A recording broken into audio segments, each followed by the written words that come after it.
નાસીનગરમાં demolition પીડિતો કફોડી હાલતમાં છે। ધોધમાર વરસાદ અને આ વરસાદમાં આખા પરિવારો રજડી પડ્યા છે। મનપાએ હજુ સુધી કોઈ વૈકલ્પિક વ્યવસ્થા ઊભી નથી કરી અને તેને લઈને જ હાલ તો લોકોમાં આક્રોશ જોવા મળી રહ્યો છે। ખુલ્લા આકાશ નીચે બેસવા માટે મજબૂર બન્યા છે લોકો વૈકલ્પિક વ્યવસ્થા ઊભી કરવા માટે માંગ કરી રહ્યા છે।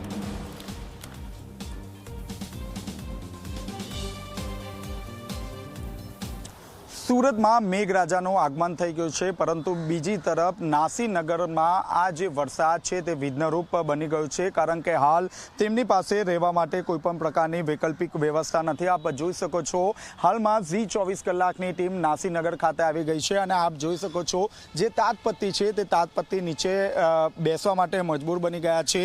ખાસ કરીને આ તાડપત્રી પણ ફાટેલી હાલતમાં છે, તેમની પાસે નથી ઘર, નથી ઘરનો સામાન। હાલમાં તેઓ આ વરસાદની વચ્ચે आ रीते बेसवा माटे मजबूर बनी गया है। अपनी साथ स्थानिक जोड़ाया है। जी, कैसी परिस्थिति, आज बारिश भी हुई है? बस हम लोग रात को यहीं पे सोए थे भाई, बहुत जोरों से बारिश हुई। बच्चों को जरा सगे वालों के वहाँ पहुँचा दिया, हम लोग यहीं बैठे प्लास्टिक के नीचे।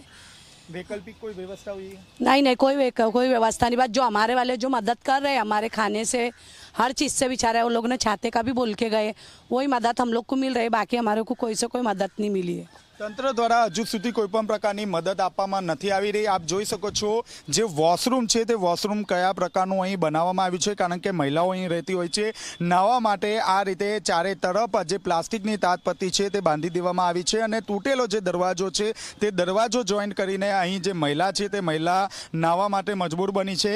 जी, कैसी हालत है? आज पहली बारिश हुई। हाँ, बहुत भीग गए सब ने, सब ऐसा हुआ। मेरा उधर का टूटेला है भाई, तो यहाँ आए ना तो इन लोग बोले कि यहाँ बैठ जाओ, कहीं नहीं अभी मेरा।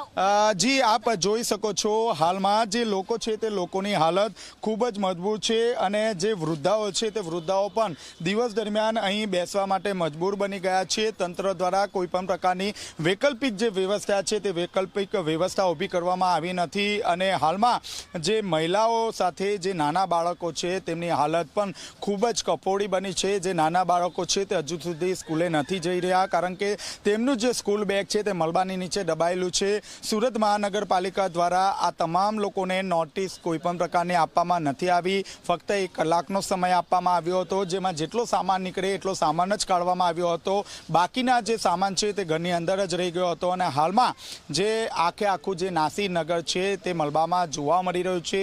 વરસાદ જેમ પડશે તેમ લોકોની પરિસ્થિતિ પણ વધુ વિકટ બનશે। કેમેરામેન વિજય બેસાણી સાથે ચેતન પટેલ, ઝી મીડિયા, સુરત।